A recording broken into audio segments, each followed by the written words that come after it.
And there's the final rebound. An inspiring victory for the Minnesota Timberwolves in a contest that will be forever known as the Ayo Dosunmu game. Jokic and McDaniels square up. Players trying to break it up. There's still 1.3 remaining. Julius Randle furious. Coaches, referees, everybody, security trying to separate the players.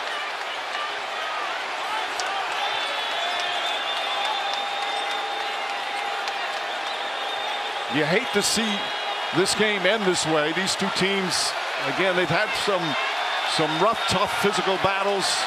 Didn't appear like there were any punches thrown. Of course, this is all key for going forward.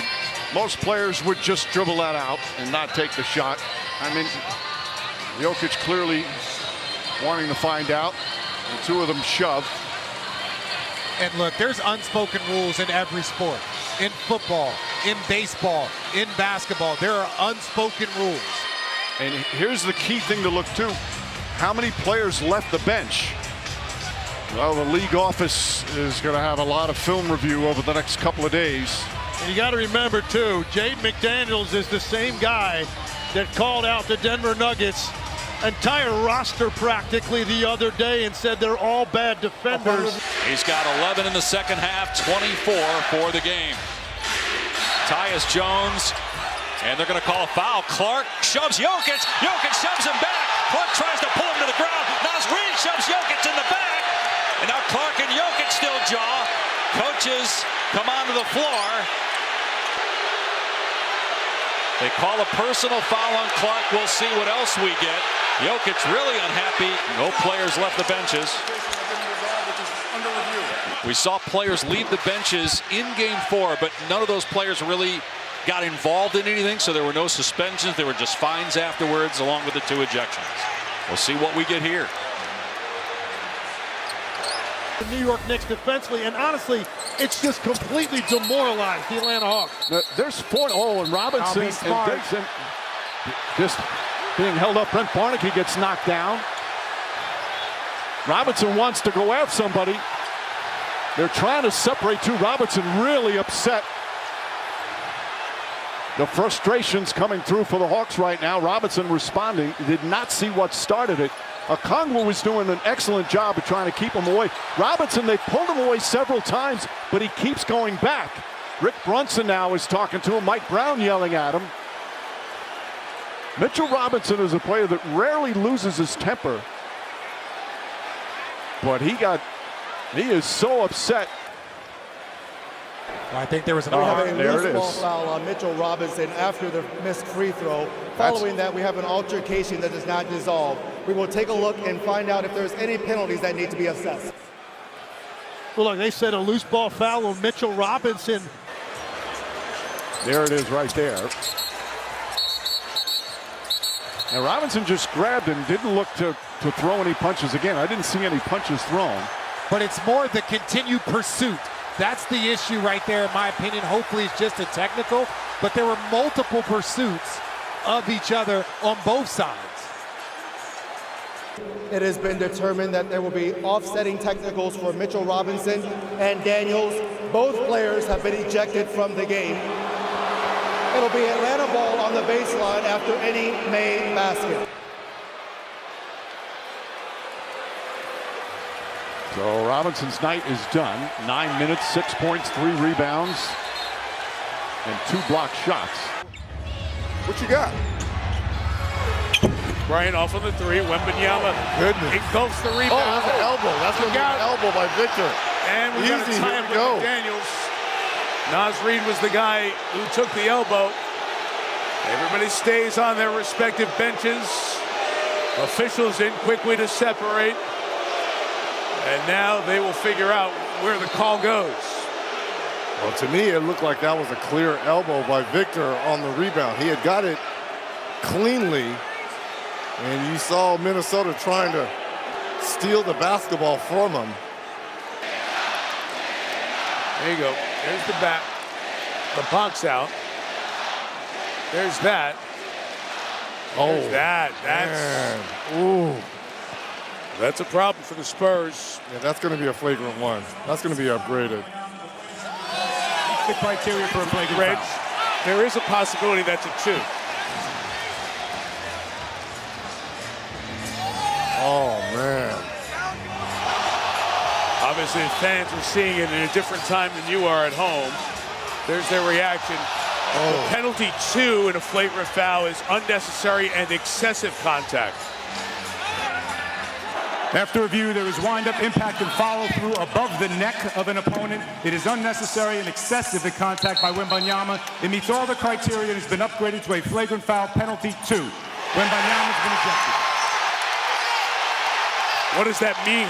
He just said, I'm ejected. You read his lips as he was talking to Harrison Barnes. What does that mean? So Wembanyama is out of this game. Reeves coming back from that oblique injury. He shot at 3 of 16 in game 1, 0 of 5 from three-point territory.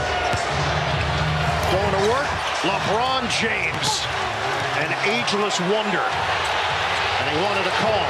J.J. Redick yelling at Mark Lindsay, but clearly a foul on Reeves' drive. He was able to finish anyway.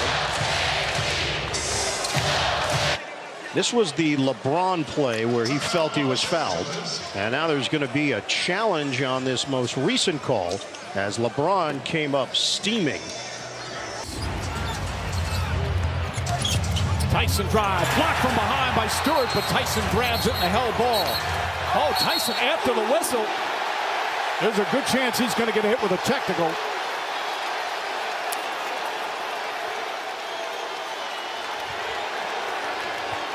No, they'll jump at center court. Tyson and Tobias Harris going nose to nose. Tyson's got to be careful here, because if he got a tech on that first one, gets a double tech here, he's gone. And wisely, Donovan Mitchell and his teammates pushing him away. Looked like he had an open layup. Didn't expect to have that blocked from behind.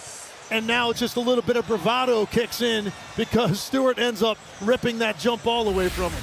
Stewart.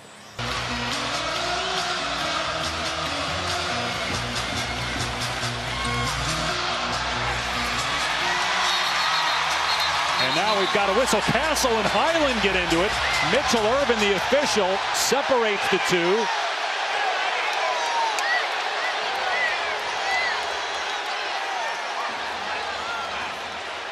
And Anthony Edwards comes in to play peacemaker. Chris Finch, you see him in there. Looks like he has words for one of the officials.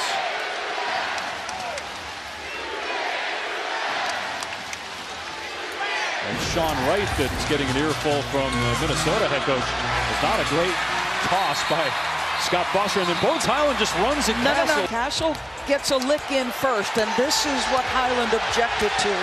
And so he's going to go pursue him after he felt like there was a level of physicality from Castle.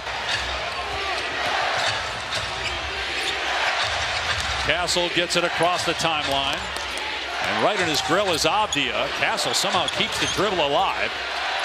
Goes around Wembanyama, drives the paint, and gets to the basket. Counted and one. Oh, and then Avdia shoves Castle. Castle shoves him back. Avdia did not like the fact that Castle took the ball and put it at the chest of Avdia. No one has come off the bench right now for either team as coaches step in. Technicals will be called. That's going to be will go to their respective benches. That's going to be an unsportsmanlike tech on Stephon Castle to start with. You can't, after that, put the ball into the chest of your opponent. Now, will they give him a tech for that response?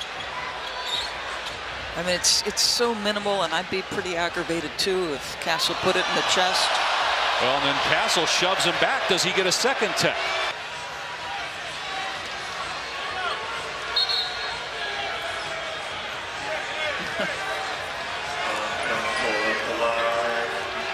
Interesting with the Minnesota injuries, what happens going forward. Avdia fouled by Fox. Avdia didn't like it. He gets up, Klingon, his teammate, trying to keep him from going after Fox. And now Avdia trying to plead his case to Mark Davis, the crew chief. So A technical foul has been called. See who they called it against. Just saw Rhei Acosta, the official, signal for a technical. It's going to be Abdia that gets the tee. Just watch the end of this. So it's the extension and that glare initially. I think this is just a personal foul. Abdia hit his head hard on the deck too. You wonder what he's reacting to after that. But so you remember the play last game with Stefan Castle putting the ball in his chest? Yeah. He called it disrespectful.